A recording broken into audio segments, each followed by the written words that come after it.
Welcome to Bench to Bedside, a weekly series of live conversations about recent advances in cancer, from the research bench to treatment at the patient's bedside. And now, your host and the director of the University of Kansas Cancer Center, Dr. Roy Jensen. Young people are the future of cancer research, and that's the driving force behind a summer program for budding scientists at the University of Kansas Cancer Center.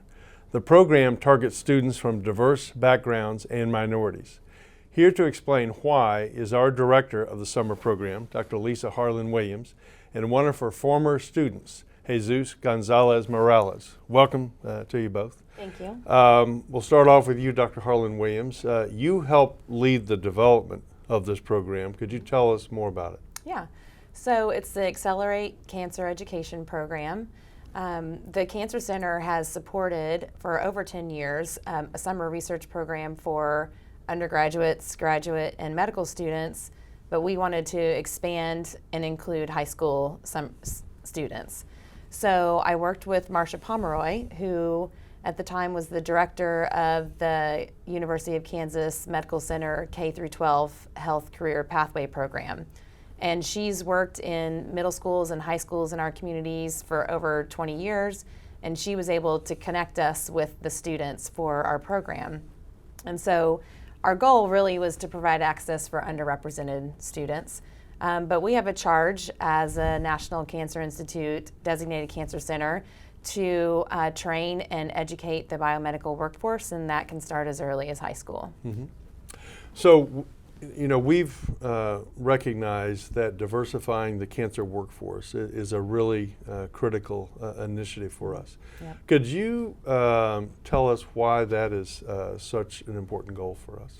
Well, our patient population is diversifying. Our biomedical workforce needs to diversify also.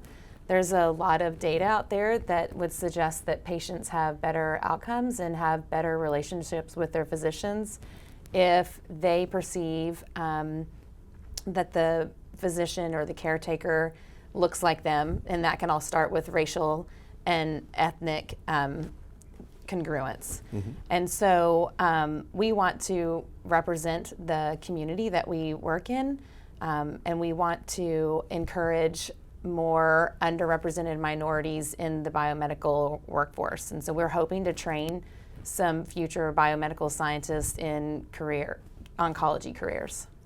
So what does a typical day look like for a student like Jesus participating in the ACE program? Yeah, so the students are paired with a mentor, and they are given a cancer research project in some type of research environment. So some, like Jesus, worked in a lab, some work in an office setting, some are in a clinical setting.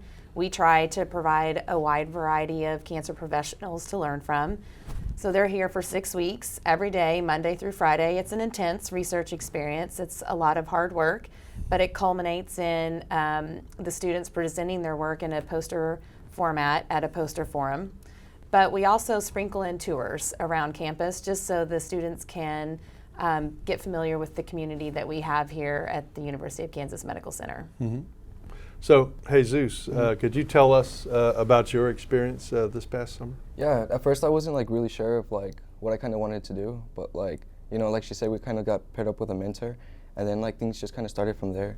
So every typical day, we would just go inside the lab and then talk about different ways to approach the problem that we're solving. Like in my case, we're researching the S. pylori bacterium and how it influences cancer, or stomach cancer specifically.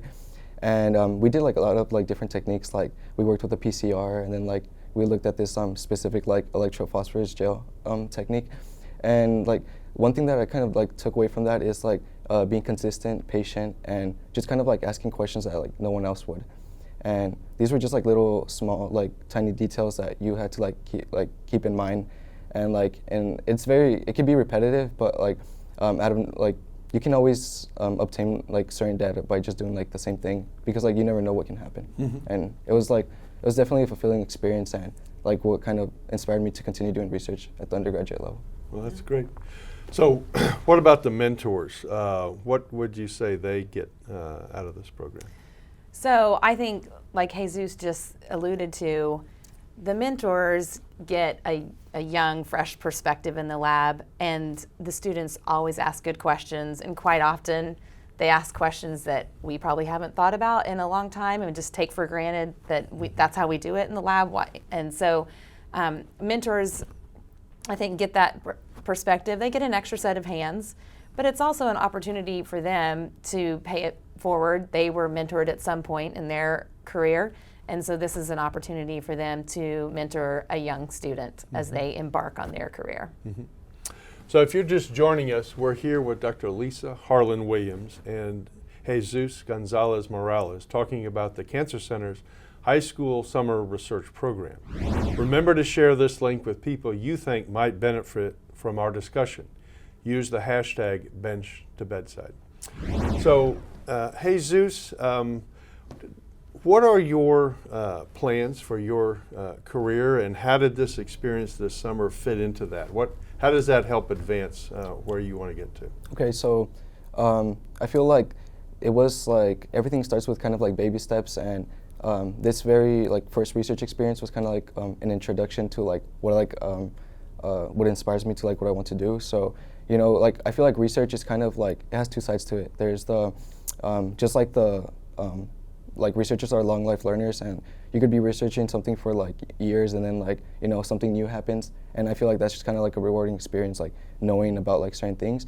And then the other part I probably have to say is like the influence on other people and like the impact it has to like societies. Like if you're like coming up with like new cutting edge research and like how you can like help influence and shape the world. And like as for like I want to do, I'm actually trying to pursue my my MD.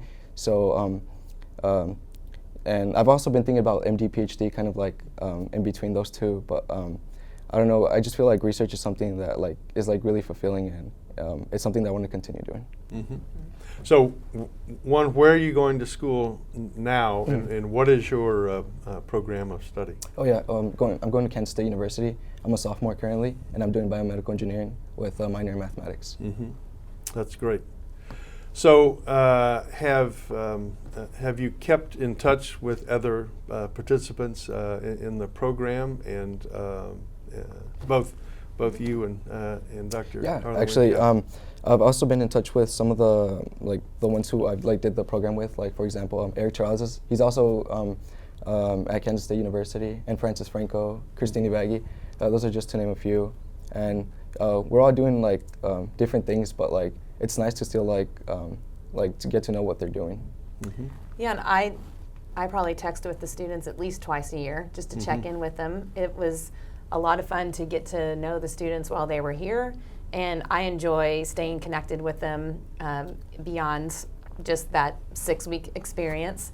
I work with a lot of them. We put together letters of recommendation for future summer research experiences in their undergraduate. Have a number of students that are doing great things. They are either at colleges or junior colleges. Some are in the workforce already. But I'm proud of all of them, and it's fun to keep in touch with them and know what they're doing beyond just the summer experience. So how does a student become involved in this program? So we will, we're developing the application process right now. We'll roll it out here in this first quarter, and so people should just keep an eye out at the KU Cancer Center webpage or on the Facebook page. We'll put information out there for the application process. We'll probably take about 15 students this summer. And like as for like when it was for our experience, it was a little different because we knew like about this program through like Marsha Pomeroy, how she was saying, through the K through 12 initiative, and everything started like it started like way back. Like a lot of us were like in this program called Saturday Academy, and we were in that program for I'd probably say like around since 8th grade. And then like we like soon became like apprentice mentors and then mentors like throughout the program. And the program essentially focuses on building like diversity and exposing students to like mathematics, physics, poetry, and technology. And like yeah, it was just kind of like out of nowhere, Marshall was like, like there's this program and like you guys would be a pretty good fit to it, and it just kind of started there. Yeah. So tell me about your dream job 10 years from now. 10 years from now, well, hopefully I'd probably be in medical school and finish up residency, and hopefully working at a hospital, and hopefully maybe doing some research on the side as well. Sounds great. Yeah. So we're close to the end of today's episode. Dr. Harlan-Williams, what would be your takeaways from the program that you have started and continued to last summer? Yeah, my biggest thing is I think that young students should find a program anywhere, any type of program, that would allow them to see the day in and day out of the career that they're considering. That's part of what we did in the summer, was just learned what's life like as a researcher, and specifically a cancer researcher. And I think some students learned that that's not what they would want to do, and I think that's just as valuable of a lesson as for those who we really hope that we inspired as they continue on their path towards an oncology career. Well, I want to thank both of you for coming in today. I want to thank you in particular, Jesus. It's good to see you back, and I hope that we can be helpful in your dreams of becoming a physician one day, and hopefully turn you into a physician scientist, which would be even better.